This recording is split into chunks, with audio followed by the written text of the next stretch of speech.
Queridos, eu penso que você, antes de sair de casa, pela oração, Senhor, tenha misericórdia da minha vida, ser gracioso para comigo nesta noite, fala a minha alma que tanto carece de ti. Já fez isso, né, irmãos? Abra sua Bíblia em Mateus capítulo 13, verso de número 44.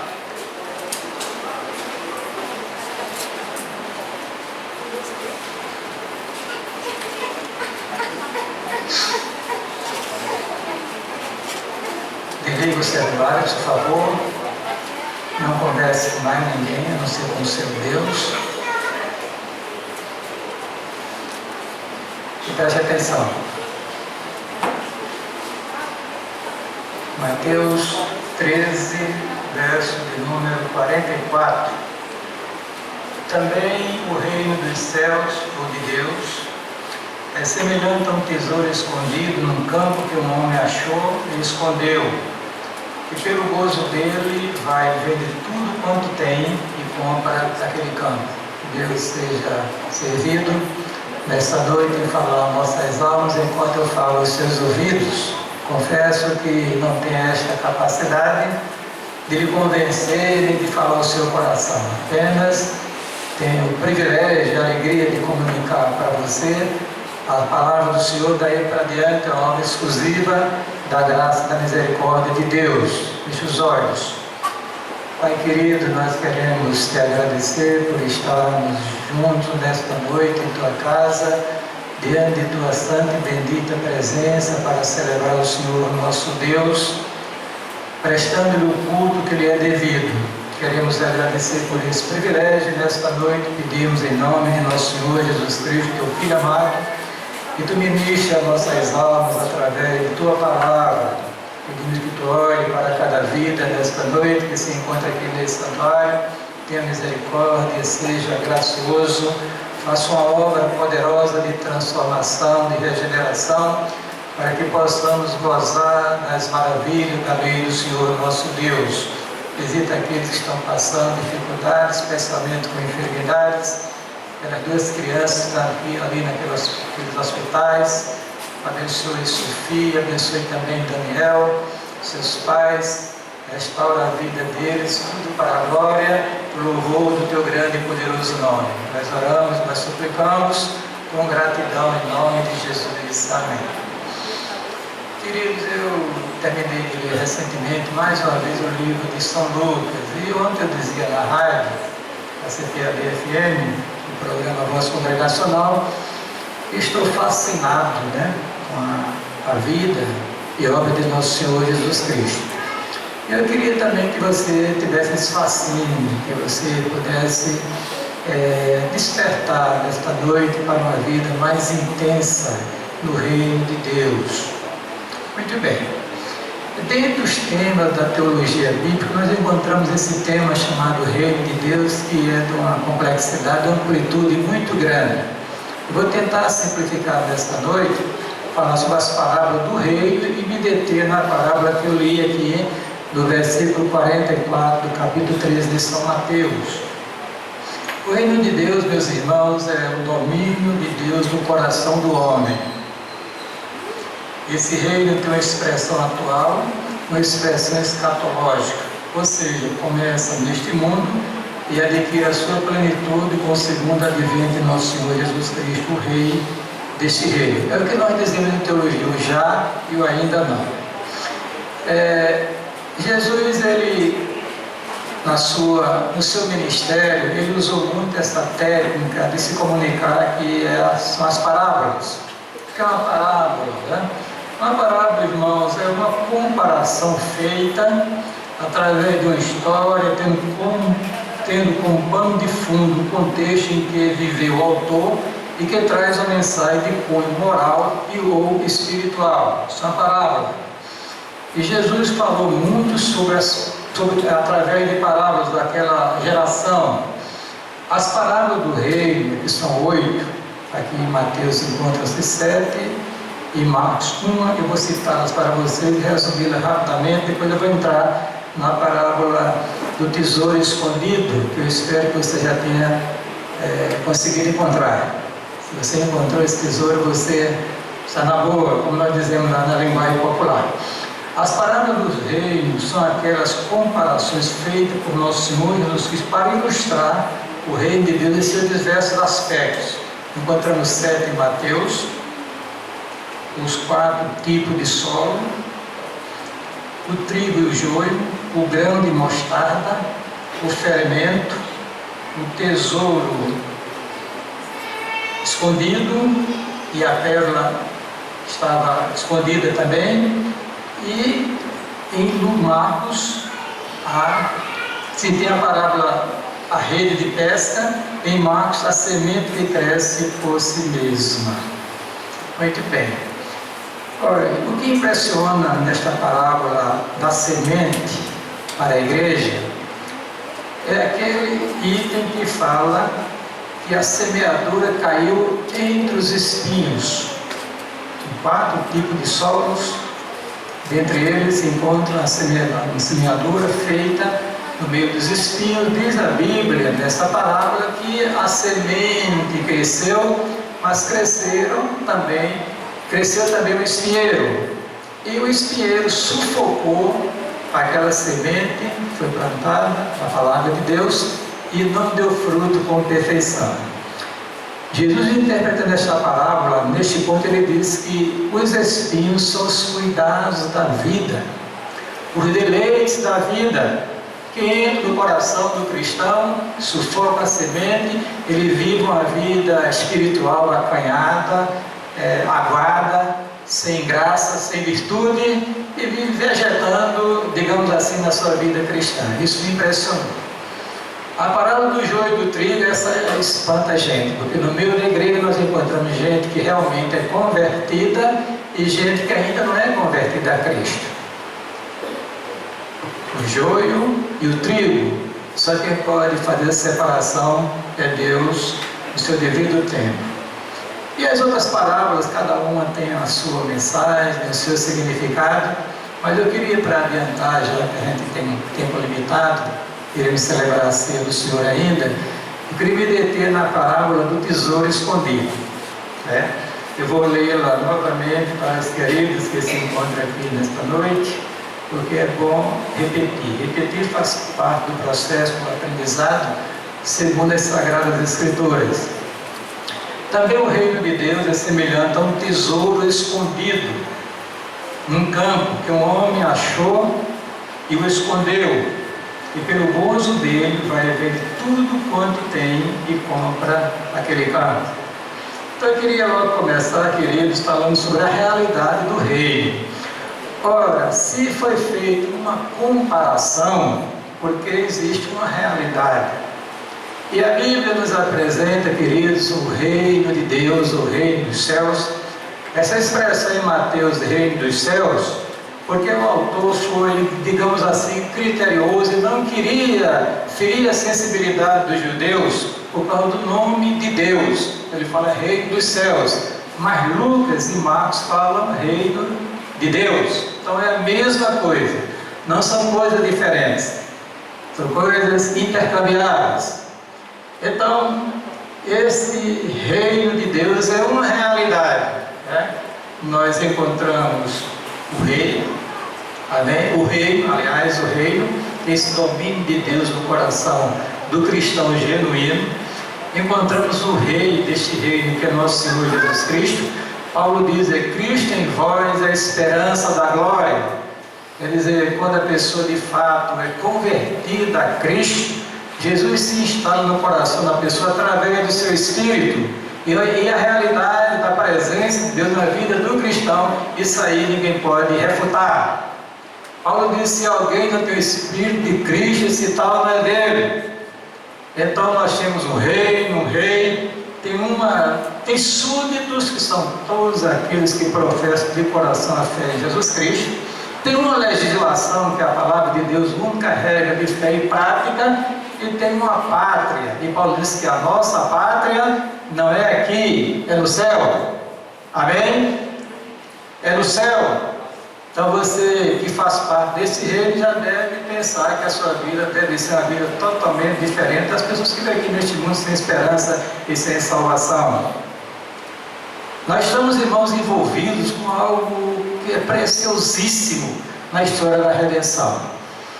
Algo que não pode ser comparado. Você não pode comparar o reino de Deus, querido, com um automóvel, um apartamento, um emprego e assim por diante. O reino de Deus é tudo aquilo que alguém poderia aspirar para ser feliz neste mundo e na eternidade. Nós estamos, irmãos, divididos. Nós somos a humanidade dividida, quem está dentro do reino e quem está fora do reino. Não tem outra divisão.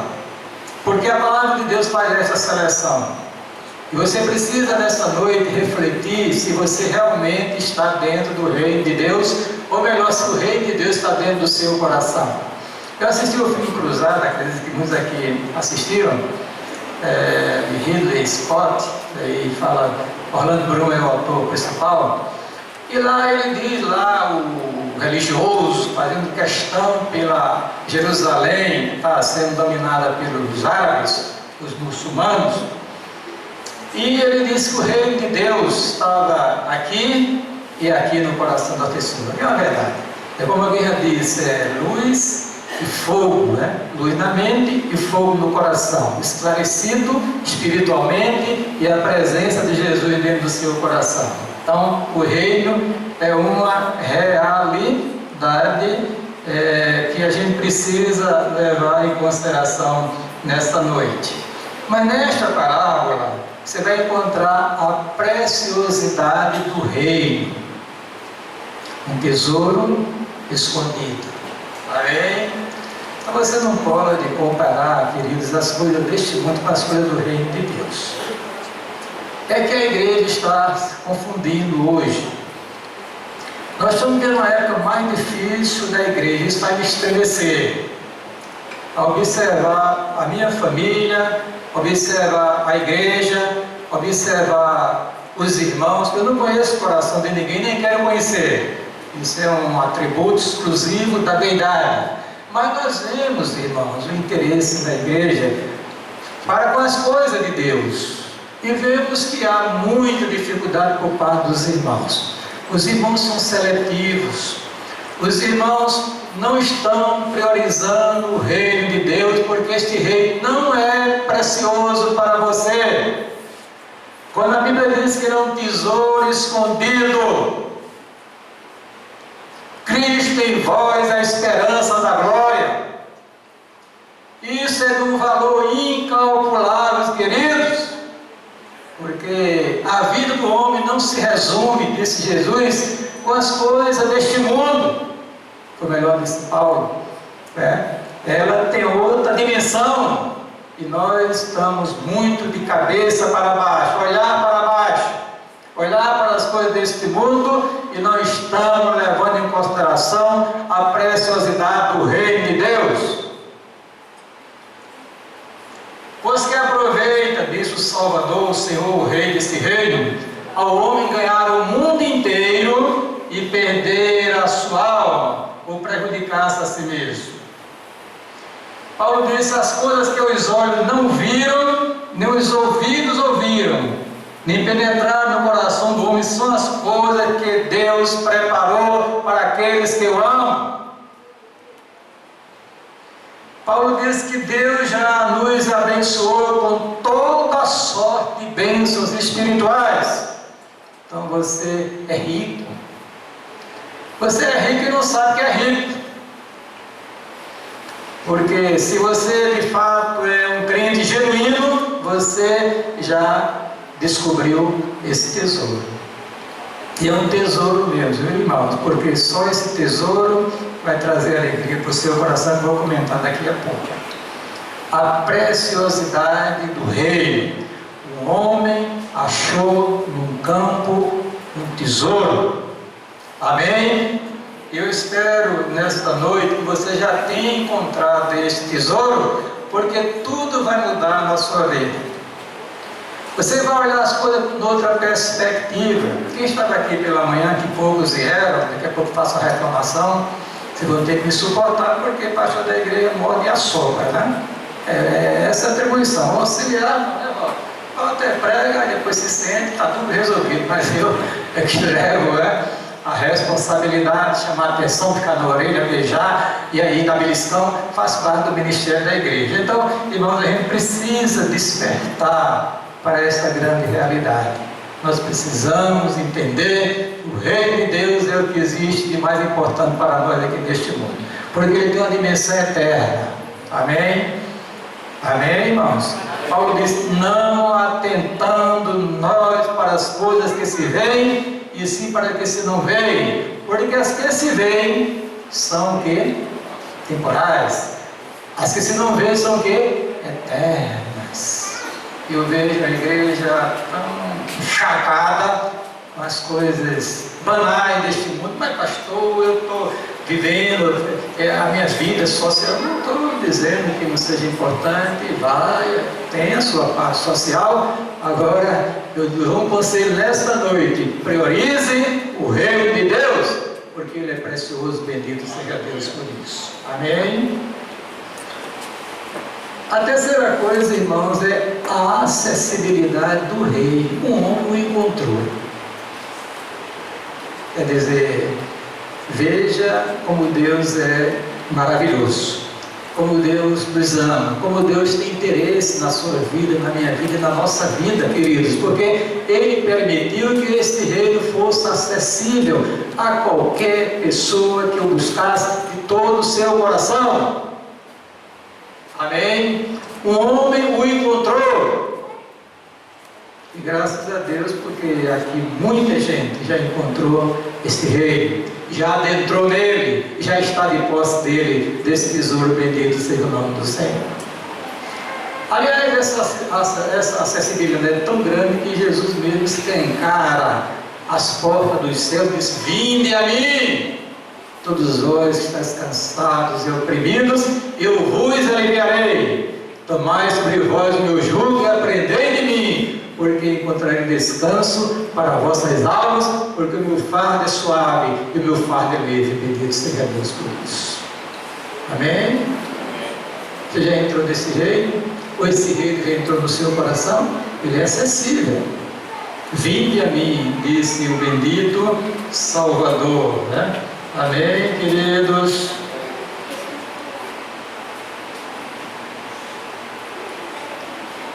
Sabiam que um baixinho invocado, como nós usamos na linguagem popular aqui no Nordeste, encontrou esse rei, Zaqueu? Veja o que o texto sagrado diz, queridos, em relação a este homem, lá no capítulo 19 de São Lucas.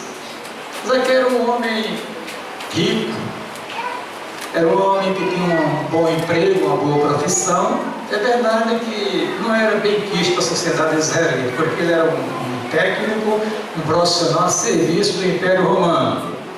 Mas o que interessava para ele era ter o seu salário, o seu dinheiro e as favas vão à sua nacionalidade. Mas um dia aquele homem teve o privilégio de se encontrar com o rei deste reino. E ele era baixinho, talvez um pouquinho menor ou do que pastor, que não é essa estatura tão grande. Pedro é mais alto, né? Binaldo também.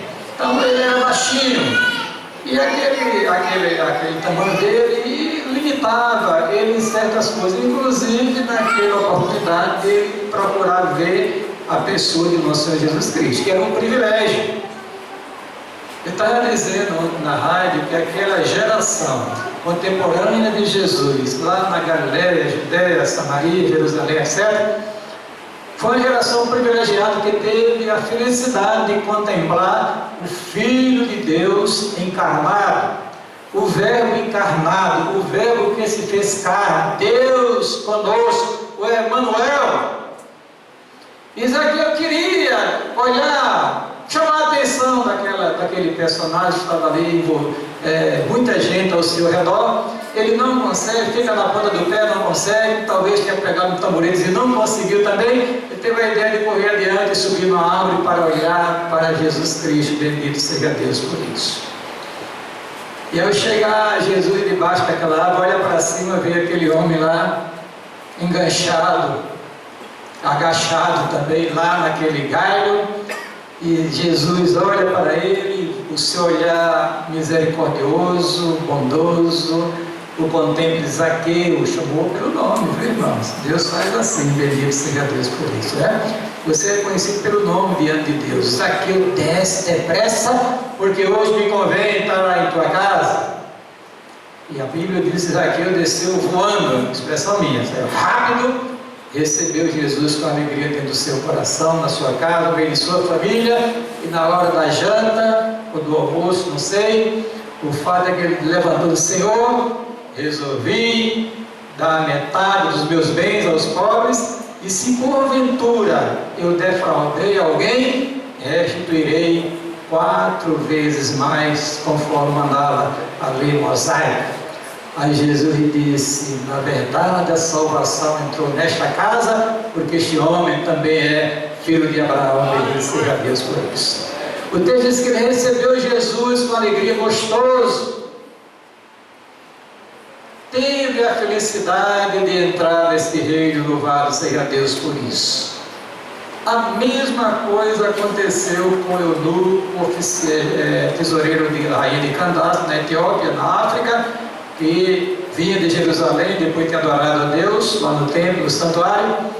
Ele vinha lendo na sua carruagem o profeta Isaías, Filipe, o diácono, é levado pelo Espírito até perto dele, e o fato é que ali Filipe começa a conversar, falar de Jesus Cristo, e ele resolve aceitar Jesus, entrou neste reino. O texto diz que ele foi batizado e seguiu com alegria, gostoso, feliz, o seu caminho para a Etiópia, para aquele país africano. Bendito seja Deus por isso. Esse reino é acessível e você nesta noite pode entrar nele pela graça de Deus. Pense nisso. A quarta coisa, irmãos, é a expectativa oferecida pelo reino, pelo gozo dele. Amém?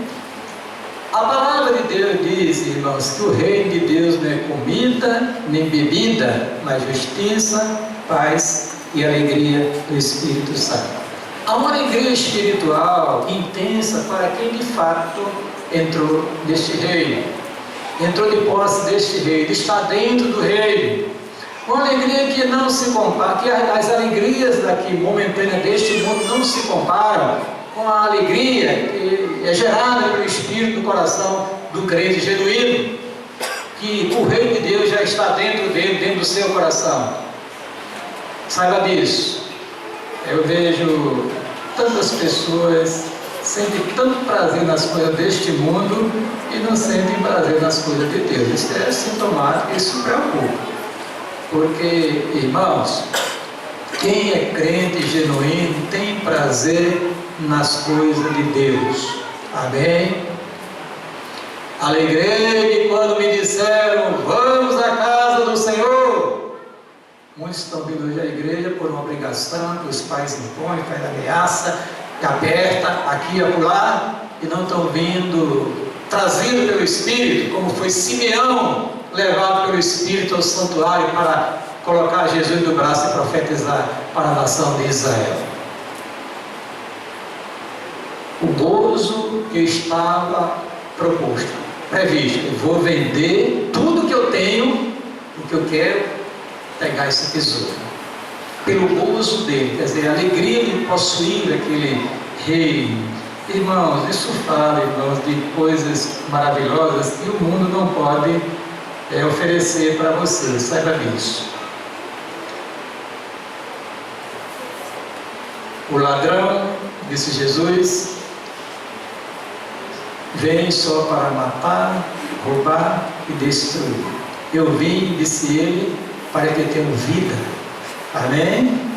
Mas não é só uma vida, é vida com abundância, é alegria, prazer de ser crente, prazer de estar reunido com a igreja para celebrar o Senhor, o Rei desse reino, prazer de estar presente nas reuniões da igreja. Hoje eu vejo uma igreja, em tese, altamente seletiva. Quem vai pregar? Fulano e tal, não está com nada. Qual é a banda que vai cantar? Aquela ali eu vou porque aquela banda é top, né?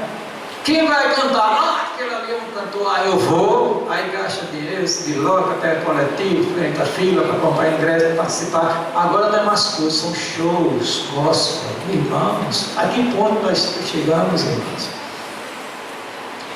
O grande atrativo de você estar aqui nesta noite não é a mesa onde está posta a ceia do Senhor.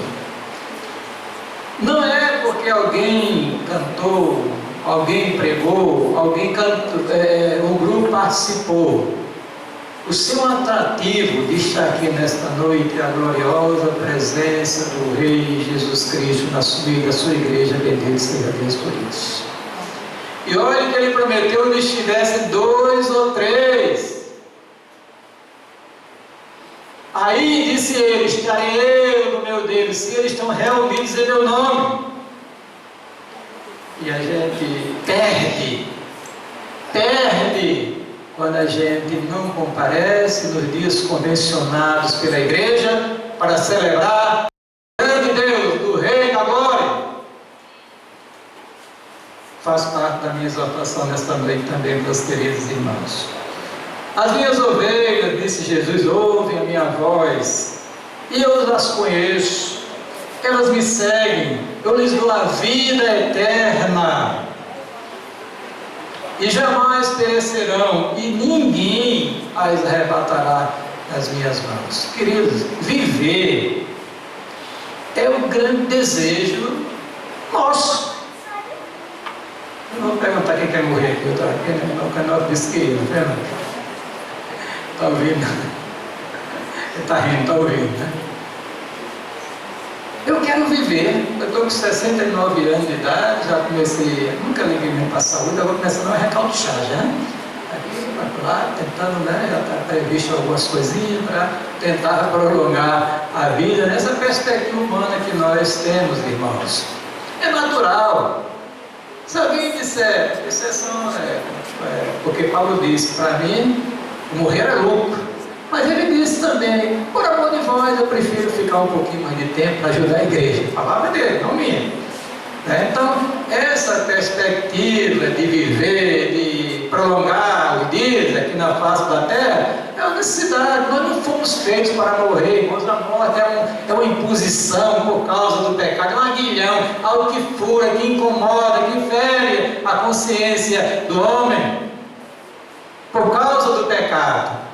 Mas Jesus disse: eu vim para que tenham vida. Amém? Vida eterna. Essa é a perspectiva que o Rei te oferece nesta noite. É alegria, não é comida nem bebida, mas é justiça, paz e alegria do Espírito Santo, irmãos. Ele diz o seguinte: quem crê em mim, como diz a Escritura, do seu interior correrão rios de água viva. Isto ele disse respeito ao Espírito Santo, que haveriam de receber os que crescem nele. Amém? Os que crescem nele. A presença de Deus na tua vida, irmão, gera alegria, prazer, satisfação. E você está aqui nessa noite louvando e bendizendo o nome do Senhor. Poderia estar na rua, poderia estar em casa, na cadeira, sem televisão, na rede social, por aí vai. Mas está aqui, essas cadeiras que não são essas cadeiras confortáveis, mas é interessante, né? Mas tem alegria e prazer de ser crente, de ter o Rei de Deus dentro do seu coração, ter Jesus dentro de você. Isso é que é alegria, irmãos. Bendito seja Deus por isso. E terminando, as exigências do Rei. Ora, diz o texto aqui que ele, para comprar aquele campo onde estava o tesouro escondido, ele teve que vender tudo o que tinha, desprendeu-se das coisas que ele tinha para adquirir o tesouro que representa o reino de Deus. Queridos, eu trabalhei na Embratel durante 20 anos, tinha um colega lá que dizia: isso é mais fácil que a salvação de crente. E não é. A salvação do crente é fácil e também não é. É fácil porque Deus exige apenas 2 coisas de você para entrar no reino: arrependimento e fé. Amém? Diga comigo, arrependimento e fé. Não vi, estou ficando velho, estou ficando perdendo a audição. Vamos lá. São exigências para se entrar no reino de Deus. E você deve começar com arrependimento.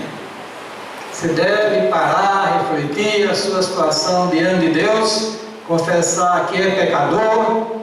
Isso é arrependimento. É você dar meia volta para o mundo e se voltar para Deus. Isso é arrependimento.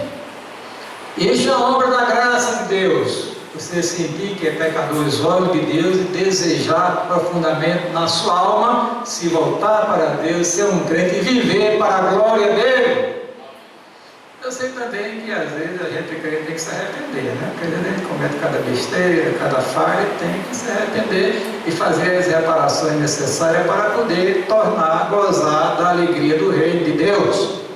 Quando Davi pecou, ele disse, depois que ele foi tocado pelo Espírito, ele disse: restitui-me a alegria da tua salvação. Porque o reino de Deus, ele tem essa perspectiva de fornecer alegria, prazer, felicidade de ser crente para a glória de Deus. Arrependimento. Preste atenção. Estou lendo Atos capítulo 17, verso 30 e 31. Mas Deus, não te levando em conta os tempos da ignorância, manda, ordena. Olha que ele não está pedindo não, viu? Está ordenando, está mandando se você se arrepender. A todos os homens agora, em todo lugar que se arrependam. Por quê? Porque já tem determinado um dia que com justiça de julgar o mundo por meio do varão, e para isso já o responde entre os mortos já o credenciou. Então, queridos, se as pessoas que estão fora do reino para entrar ele têm que se arrepender dos seus pecados, os crentes, os súditos do reino têm que pensar também em viver uma vida de arrependimento, a menos que você não tenha pecado. Mas como nós somos ainda inclinados ao pecado, os súditos do reino também têm que se arrepender das suas falhas para gozar tempo de refrigério com a presença do Senhor. Bendito seja Deus por isso. Irmão, eu já estou com 69 anos de idade. Eu passei 32 anos na igreja congregacional aqui depois das aulas. Eu vivenciei uma época que Antônio Nobre vivenciou aqui, que eu saiba. Antônio João, acho que também. Mas a geração nova não conheceu o que aconteceu naqueles idos de 60 para 70. Pois é. Olha, irmãos, nas igrejas, a presença de Deus era tão intensa que a gente ia para lá e ia com medo, com receio, porque, irmãos, a gente podia perceber que Deus estava no meio de sua igreja e a gente sentia a presença de Deus, a gente se arrependia dos nossos pecados, a gente confessava e Deus abençoava, Deus curava, fazia maravilhas. Era uma alegria maravilhosa no meio do povo de Deus. Teve um incidente na igreja que até hoje eu não compreendi por quê. Quando eu ia subir num culto de oração, que era lá no Senac, não achei essa classe de jovens aqui na escadaria, vinha descendo um irmão revoltado. Vou dizer o nome dele, não, porque ele até está no céu, né? Acho que era crente, eu acho, mas ele só estava lá no pensamento dele, disse: que igreja imunda. Eu falei assim: que igreja imunda? Ele desceu e eu continuei subindo. Quando eu vi lá, os irmãos chorando e confessando os seus pecados, arrependidos diante do Senhor, o Espírito de Deus operando aquela obra gloriosa. Então era o momento mais abençoado e abençoador da igreja, quando ela estava sentindo o impacto dos seus pecados, de suas falhas, e Deus abençoando, perdoando, renovando a vida espiritual do seu povo. Esse reino, irmãos, tem exigência para quem quer entrar nele, tem exigência para quem já é súdito deste reino. Eu não posso viver como eu quero, irmãos. Eu tenho que viver como súdito deste reino. Há um padrão, há um código de ética, eu tenho que obedecer. obedecer, sob pena de eu ser punido por Deus. Ninguém escapa, irmão, é pastor, presbítero, diácono, seja lá quem for. Para entrar no reino, começa com arrependimento. Reconhecer que é pecador aos olhos de Deus. Amém? Porque se você fosse confessar todos os seus pecados, desde quando você começou a pecar, você ia morrer. Você não ia aguentar. Se o Espírito de Deus abrisse a nossa mente para nos mostrar os pecados passados, você iria ser fulminado nessa. Você não aguentava, irmãos. Eu olho para o meu passado e olhar que eu não fui essas pessoas perigosas por aí, mas eu era pecador. Era muito controlado, viver, mas era pecador, sabia a minha consciência. E tem coisas que eu cometi, coisas assim que hoje Jesus já, ai meu Deus, se tu me desse a oportunidade de voltar atrás, jamais faria aquilo. Imagine se Deus abrir diante de nós, de onde do nosso pecado, da nossa desgraça, a gente caía fulminado diante de Deus. O profeta Isaías sentiu isso, irmãos. Dentro do santuário, Deus abriu a mente, o seu coração, no reino espiritual, e teve uma visão de Deus. Viu Deus assentado no seu alto e sublime trono. Ele viu, ouviu os serafins louvando e bendizendo a Deus. Ele não aguentou. Ele cai diante de Deus. Ai de mim que vou morrendo. Estou morrendo. Estou perecendo, porque eu sou um homem de lábios impuros, habito no meio de um povo de impuros lábios, e os meus olhos viram o Rei.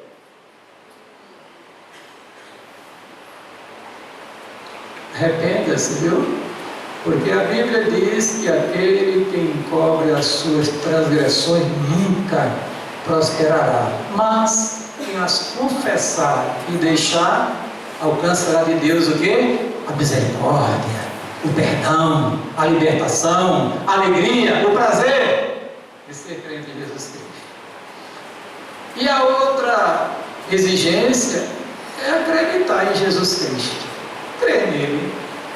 Olha, irmãos, ultimamente, porque eu já preguei muito da Bíblia, até eu coloquei um quadro no Facebook e falei muito, escrevi, mas depois eu comecei a entender que muitas coisas não tinham nada a ver com o Senhor Jesus Cristo. E Deus começou a abrir a minha mente que o objeto da fé salvadora é o Senhor Jesus Cristo, irmãos. Eu dizia ontem na rádio, não adianta dizer eu creio no Espírito Santo, isso não vai levar você para o céu, não. Eu creio em Deus, não vai levar você para o céu. Mas pastor, eu não digo um negócio desse. Então, é o que está escrito, irmãos. A palavra de Deus diz lá em Tiago, se alguém disser que crê em Deus, até o diabo, até os demônios, o diabo crê, acredita, mas não obedece. Então a fé salvadora, ela tem um objeto específico que é nosso Senhor Jesus Cristo, que foi designado pelo Conselho da Santíssima Trindade para ser o objeto da fé salvadora. Pastor, prova. Senhor, o que Deus fazer para que seja salvo? Perguntou alguém. Qual foi a resposta divina? Crê no Senhor Jesus Cristo e serás salvo tu e a tua casa, bendito seja Deus. Quem crê em mim, de Jesus, tem a vida eterna. Então o indivíduo arrependido deve se voltar para Jesus e acreditar no Cristo histórico e no Cristo Filho de Deus. Amém? Cristo Salvador, Redentor, que morreu na cruz para perdoar os seus pecados, purificar a sua alma e lhe reconciliar com Deus, para você receber a vida eterna nesse reino, que começa aqui e se prolonga para toda a eternidade. Bendito seja Deus por isso. Amém? Então aquele homem encontrou o campo, encontrou o tesouro, escondidinho e corre, vende tudo o que tinha, pelo prazer de comprar, ter aquele tesouro, compra o campo, esse apóstolo do tesouro entra no reino, feliz, abençoado, para servir a Deus aqui neste mundo e na eternidade. Bendito seja Deus por isso. Deus te abençoe. Diga amém? Deus te dê graça. Que nessa noite a gente possa entrar neste reino, tá? Com unhas e dentes, agarrar este reino e viver nesse reino para a glória e louvor do nosso grande e glorioso Deus. Amém? Quer fazer isso nessa noite? Quer restaurar os relacionamentos com o rei deste reino? Não vou pedir para ninguém levantar a mão, fique tranquilo. Mas no seu coração você diga: Jesus, a partir de hoje vai ser diferente. Amém? A partir de hoje eu quero ser um súdito deste rei, um súdito real. Eu quero gozar da companhia deste rei. Eu quero viver para a glória dele. Eu quero viver envolvido com o seu reino, com a sua obra, que é prioridade absoluta na vida de todo aquele que professa a fé em Jesus Cristo. Buscar em primeiro lugar o reino de Deus e a sua justiça, e as demais coisas vos serão acrescentadas. Amém.